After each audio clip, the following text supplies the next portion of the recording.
ಈ ವರ್ಷ ಮಳೆ ಮುಂಗಾರು ಸ್ವಲ್ಪ ಬೇಗ ಬಂದಿದೆ. ಒಂದಷ್ಟು ಕಡೆ ವಿದ್ಯುತ್ ಸರಬರಾಜು ಏರುಪೇರು ಆಗಿದೆ. ಕೆಲವು ಕಡೆ 3-4 ಗಂಟೆ, ಕೆಲವು ಕಡೆ ಒಂದು ದಿವಸ, ಅಂದರೆ ವಿದ್ಯುತ್ ಕಂಬಗಳು ಕೆಲವು ಕಡೆ ಬಿದ್ದಿದೆ. ಕೆಲವು ಕಡೆ ಈಗ ರೆಸ್ಟ್ ಏನು ಹಿಡಿದಿದೆ ಕೇಬಲ್ಗಳು, ಅದನ್ನೆಲ್ಲ ಸರಿಪಡಿಸುವಂಥ ಕೆಲಸ ಮಾಡ್ತಾ ಇದ್ದಾರೆ. ಎಲ್ಲ ಏನು ವಿದ್ಯುತ್ ನಿಗಮದ ಅಧಿಕಾರಿಗಳಿಗೆ ಎಲ್ರಿಗೂ ನಿರ್ದೇಶನವನ್ನು ಕೊಟ್ಟಿದ್ದೀನಿ. ಕೂಡಲೇ ಎಲ್ಲೆಲ್ಲಿ ತೊಂದರೆಗಳಿದೆ, ಗ್ರಾಹಕರಿಗೆ ತೊಂದರೆ ಆಗ್ತಾಯಿದೆ, ಅದಕ್ಕೆ ಕೂಡಲೇ ಸ್ಪಂದನೆ ಕೊಡುವಂಥ ಕೆಲಸಗಳನ್ನ ಮಾಡಬೇಕು. ಗ್ರಾಮಾಂತರ ಪ್ರದೇಶಗಳಿಗೆ ಹೆಚ್ಚಿನ ಜನರನ್ನು ಕೊಡುವಂಥ ಕೆಲಸ, ಅವರಿಗೆ ವಾಹನವನ್ನು ಕೊಡುವಂಥ ಕೆಲಸ, ಬೆಳಗಿಂದ ರಾತ್ರಿ 12 ಗಂಟೆವರೆಗೆ ಅವರು ಕೆಲಸ ಮಾಡಬೇಕು ಅನ್ನುವ ಏನು ಅವರಿಗೆ ಡೈರೆಕ್ಷನನ್ನು ಕೊಡುವಂಥ ಕೆಲಸವನ್ನು ಮಾಡಿದ್ದೇವೆ.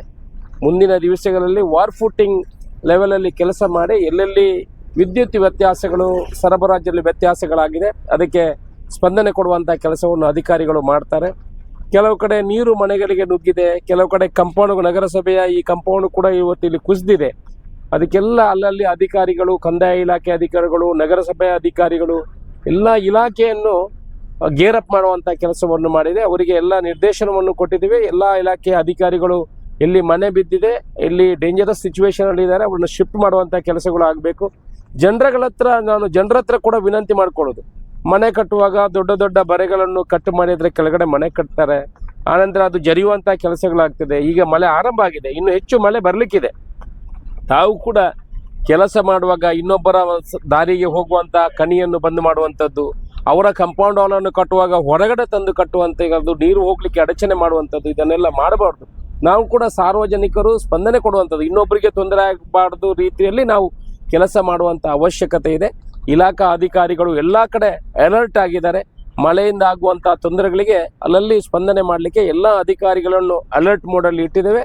ಎಲ್ಲಿಯೂ ಕೂಡ ಬೇಕಾದಲ್ಲಿ ಇನ್ನು 1-2 ದಿವಸದಲ್ಲಿ ಅವರಿಗೆ ಒಂದು ಫೋನ್ ನಂಬರನ್ನು ಕೂಡ ಕೊಡುವಂಥ ಕೆಲಸವನ್ನು ಮಾಡ್ತೇವೆ. ಯಾರು ತೊಂದರೆ ಆದಾಗ ಅವರು ಆ ನಂಬರಿಗೆ ಕರೆ ಮಾಡುವಂಥ ವ್ಯವಸ್ಥೆಯನ್ನು ಮಾಡ್ತೇವೆ. ಕಂದಾಯ ಅಧಿಕಾರಿಗಳು ಕೂಡ ಅಲರ್ಟ್ ಆಗಿದ್ದಾರೆ. ಮನೆ ಬೀಳುವಲ್ಲಿ, ಮರಗಳನ್ನು ತೆರವು ಮಾಡುವಲ್ಲಿ ಫಾರೆಸ್ಟ್ ಡಿಪಾರ್ಟ್ಮೆಂಟಿಗೂ ಕೂಡ ನಾವು ನಿರ್ದೇಶನವನ್ನು ಕೊಟ್ಟಿದ್ದೆ. ಒಟ್ಟಿನಲ್ಲಿ ಮಳೆಗೆ ಯಾವ ರೀತಿಯ ಅಲರ್ಟ್ನೆಸ್ ಬೇಕೋ ಅದನ್ನೆಲ್ಲ ಮಾಡುವಂಥ ಕೆಲಸವನ್ನು ಮಾಡಿದ್ದೀವಿ. ಯಾರು ಸಾರ್ವಜನಿಕರು ತೊಂದರೆಗೆ ಇಲ್ಲಂತಂದರೆ ಅವರಿಗೆ ಏನಾದರೂ ತೊಂದರೆ ಆದಲ್ಲಿ ಅಂಥ ಸಮಯದಲ್ಲಿ ನನಗೂ ಕೂಡ ಕರೆ ಮಾಡ್ಬೋದು. ಡೈರೆಕ್ಟ್ ನಮ್ಮ ಕರೆ ಮಾಡಿದರೆ ನಾವು ಸ್ಪಂದನೆ ಕೊಡುವಂಥ ಕೆಲಸವನ್ನು ಮಾಡ್ತೇವೆ.